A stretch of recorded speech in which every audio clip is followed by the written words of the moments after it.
Welcome to PatsCast. The Patriots wrapped up their final practice today before heading out to Minnesota for a couple of joint practices and, of course, a preseason game on Saturday. Really focused today, light practice for the most part, shells and shorts, but focusing on getting ready for the Brian Flores blitz-heavy defense over in Minnesota. Of course, Flores knows the Patriots well. He was the defensive coordinator, de facto defensive coordinator in New England, certainly knows Josh McDaniels' offense very well with those two working together over the years. And this is going to be a tough ride for Drake Maye and that offense, particularly the way they've been playing the last couple of practices. And I'll include Friday's preseason game as well. Very excited here on the podcast late Friday night, breaking down the game, the Patriots' dominant performance against the second and third string players from Washington. Well, It's hasn't been smooth sailing for Drake Maye in the offense in that game, and it was not in Sunday's practice in pads, and they struggled a little bit once again today. And really right now, of course, in addition to preparing for Minnesota and what's going to come out of those practices, Josh McDaniels is focusing on how to prevent Drake Maye from making a lot of boneheaded mistakes, which we know he tends to make. You know, he is a smart quarterback, incredibly athletic player, but he also has Brett Favre's brain out there, it seems. Those late game interceptions that we saw all last season, we saw that a little bit in college at North Carolina. We saw the fumble that he had, the strip sack fumble when he was trying to throw the ball away instead of just taking the sack on Friday night. And Maye's taken a couple steps back. And I would say the same about the offensive starters over the last few days. And today was a challenging practice once again, although they did start pretty well. Maye hit Stephon Diggs on a stop route early on, Kayshon Boutte on a comeback, connected with Demario Douglas, Austin Hooper, and Travion Henderson in a simulated 2-minute drill. You know, threw the ball away without losing the football under pressure a couple of times, but it did begin to break down a little bit after that. Overall, Maye went 5 of 10 on Monday with 2 sacks and a delay of game penalty. Haven't been a lot of those throughout training camp so far, but had one today in the 11-on-11 period. So far, Drake Maye is 96 of 157 passing. He's thrown 3 interceptions and has been sacked 24 times. Sacked in scare quotes because he's wearing the red jersey. But if you look at those numbers, the sacks aren't great, but the interceptions and the passing throughout camp in totality is very good. But like I said, Maye, very impressive for the first couple of weeks of camp, has taken a bit of a step back. He fizzled late today. A couple of pass breakups, throwing the ball to Demario Douglas. Marcus Jones was the reason for that. Had a long miss to Kayshon Boutte. There may have been a potential defensive pass interference today. And of course, the delay of game penalty, which Vrabel called out today in practice. Had 2 throwaways, including one amid a Caleb Von Chason sack. He also threw a deep ball to Mac Hollins on 4th down. That wasn't even close. So no scoring drive in situational work today. Some ugly finishes with the ball hitting the ground quite often. Again, the coaches out there are preaching decision-making for Drake Maye. He might be in his head a little bit at this point. Vrabel, of course, called Friday's fumble a bad decision by Maye. McDaniels is stressing the fine line between extending plays and protecting the team, protecting the football. You know, Maye was sliding a lot in Friday's preseason game, but a little sloppy today with the sacks, the delay of games. He's still learning out there. And going up against Brian Flores in those blitz-heavy packages, it's going to be tough. Now, I am encouraged that Maye has picked up the short game for the most part in training camp throughout, all of these practices. He is able to get rid of the football quickly. He knows where to go with the football. He knows where the primary receiver is, even if it is a short route instead of taking the deep shots that he constantly took last season as a rookie. It's going to be up to him. If he's going to get rid of the football quickly, are the receivers going to separate? All of those questions are going to be answered this week, and hopefully Minnesota takes these practices a little bit more seriously than Washington did. They had Jaden Daniels out there in the joint practice, obviously didn't play in the preseason game, but I think Minnesota will, because you have J.J. McCarthy as your new quarterback, has no NFL experience at this point, and that is a strong defense that they have there. Flores, I think he's still pissed about all the things that went on with New England and Belichick. I know it's a new regime now, but Drake Maye is going to have his biggest test this week in those joint practices. It sounds like there's going to be 2 with the Vikings, so if there's 2 practices, you know they're going to take it a little bit more serious than Washington has so far, at least early on in the preseason. Offensive line, same grouping out there with Morgan Moses, your presumed starter, back out there at the right tackle spot. You got Will Campbell at left tackle, Jared Wilson back at left guard. Seems like they're not doing the experiment much with the center position. Garrett Bradbury, of course, starting at center, Owenu at right guard, and then, as I mentioned, Morgan Moses at right tackle. Will Campbell had, it looked like a couple pressures today, potentially a sack in team drills that he allowed.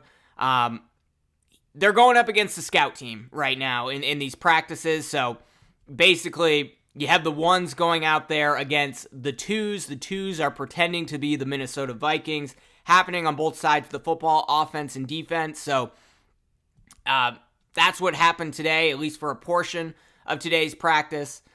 He did hold up pretty well against those scout team blitzes that were mimicking the Brian Flores scheme. You know, we know Will Campbell and Jared Wilson are under a little bit of scrutiny right now because they were at least partially responsible for Drake Maye's strip sack on Friday. And we know Minnesota has plenty of those stunts. Jared Wilson also didn't have a great practice today. He gave up a pressure to Anthony Jennings in team drills. And if you go look at some of the film from Friday, I was raving about Campbell and Wilson and the way they played, at least after they weren't able to pick up that stunt in Friday's game. Wilson was not as good, at least according to Greg Bedard's analysis, some of the film that I've seen personally. He was not quite as good as we thought, so he's still learning as well. Will Campbell definitely did his part the rest of that preseason game. I'm not that worried about Will Campbell. I'm really not that worried about Jared Wilson either, but you have to remember both of these guys are rookies. Going to be a big test going up against Minnesota. Garrett Bradbury had a miscue today. Botched protection alongside Mike Owenu. That allowed a free blitzer to come in on a would-be sack. Like I said, Morgan Moses back at right tackle, followed by Marcus Bryant, who seems to be your backup tackle at this point, particularly because DeMontre Jacobs has not been playing terribly well. So he's kind of demoted to third string. A bit of a fall. You thought he could be in that swing tackle role, but the good news is Vidarian Lowe is back. I know we're all excited about that. Vidarian Lowe looks to be your backup tackle. The second team O-line was Vidarian Lowe. At left tackle, you had Caden Wallace, the former right tackle, now at left guard. Ben Brown at the center position. Cole Strange, not at left guard, at right guard.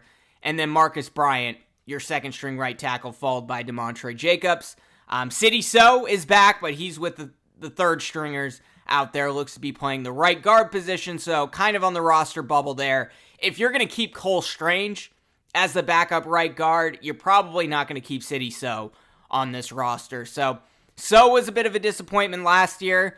I'm more optimistic about Layden Robinson than I am Sidy Sow at the guard position. So when it comes to both of those guys, I would hope that Robinson gets the nod there. But overall, the offensive line, the receivers, the quarterback, they have not had the best practices the last couple of days.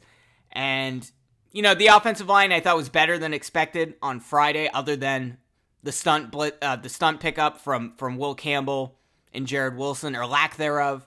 But, again, this is a big week, a big test going up against Brian Flores. A lot of communication that the Patriots are going to need to do along that offensive line. A lot of communication pre-snap from Drake Maye, changing protections.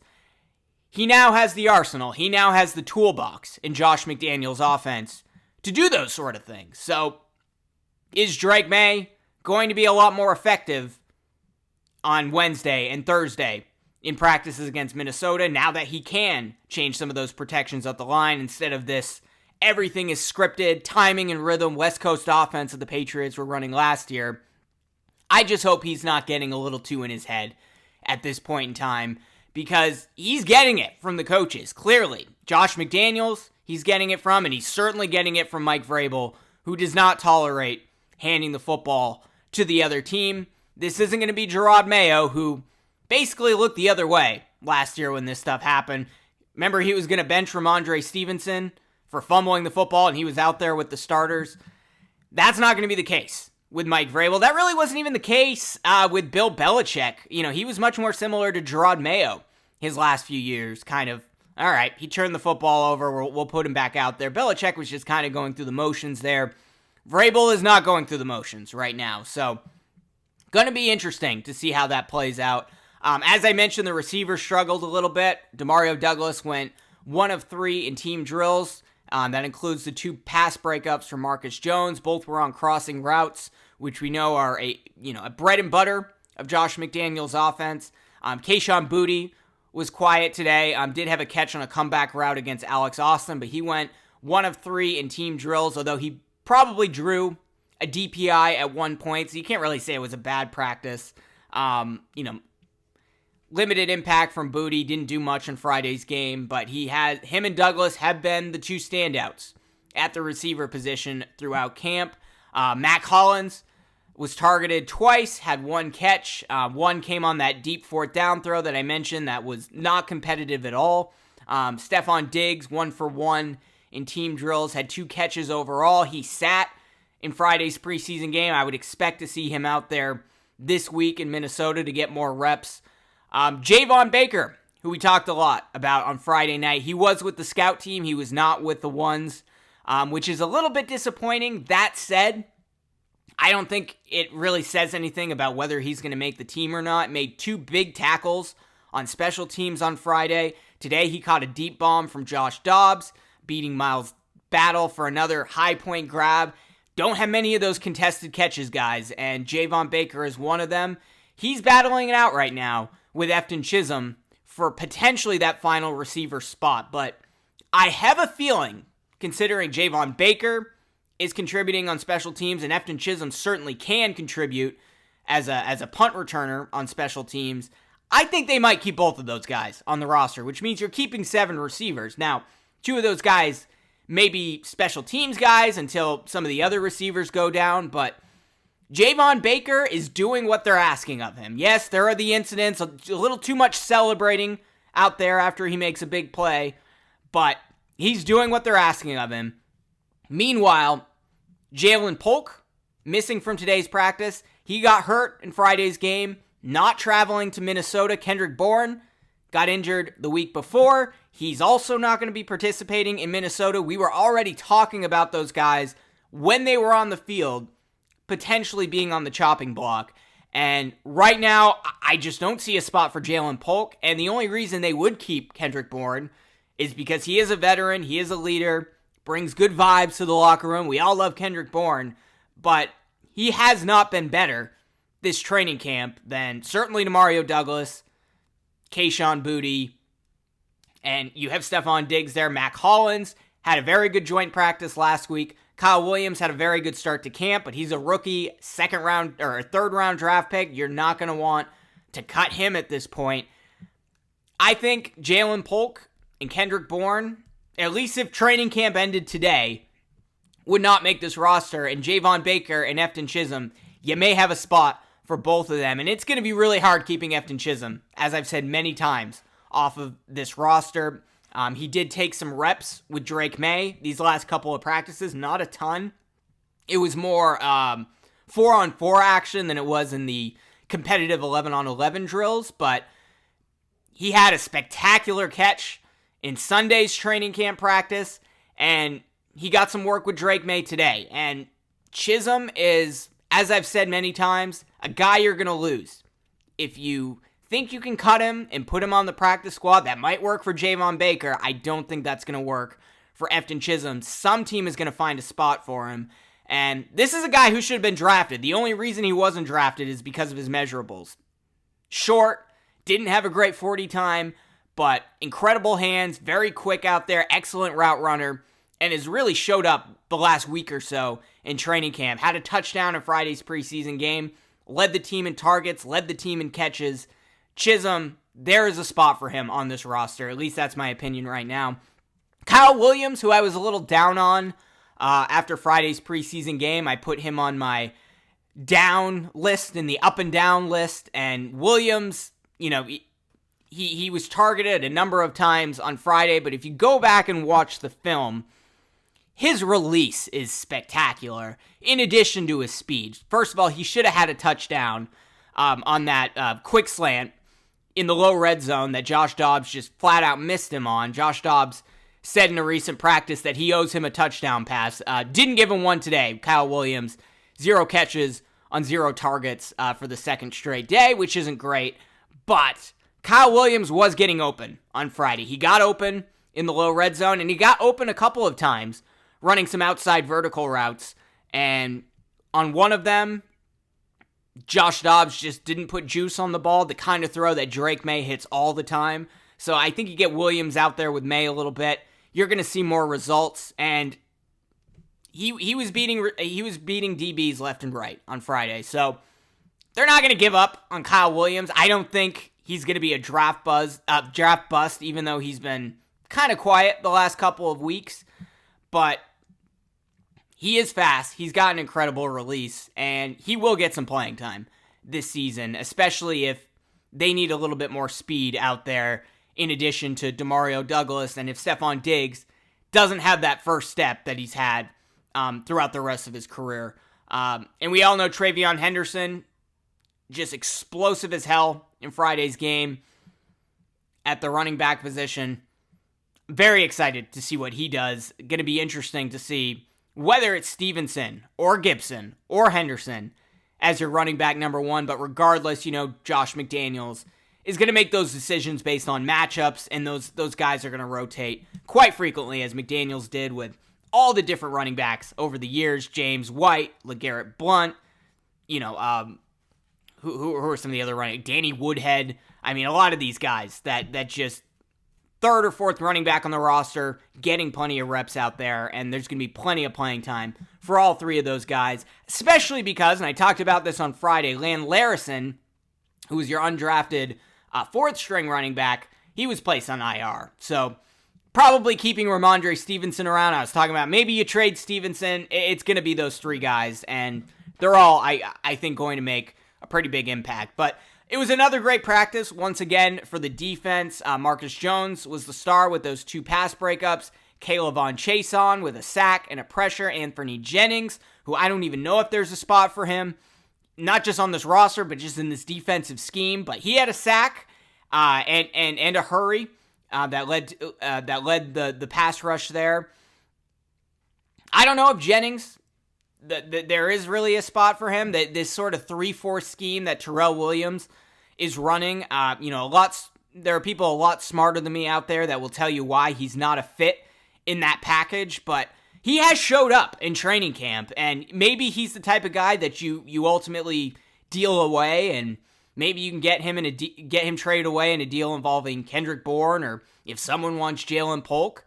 I don't know, but Jennings has been impactful. It's just there are so many players that can play that position, and they're so deep with that pass rush at this point that I'm not sure there really is a spot for him. But the defensive line, their top personnel today was Milton Williams, Christian Barmore, who was a full participant, Keon White out there, Jeremiah Farms, the draft pick, Kyrus Tonga, Isaiah Aiton, Robert Spillane at the linebacker position, Christian Ellis, Jack Gibbons, Harold Landry, and Chason. And then, of course, you had Alex Austin with the defensive backs, Miles Battle, Marcus Jones, Jabril Peppers, Jalen Hawkins, and Craig Woodson. Jack Gibbons took some of Ellis's starting linebacker reps, looked pretty impactful out there.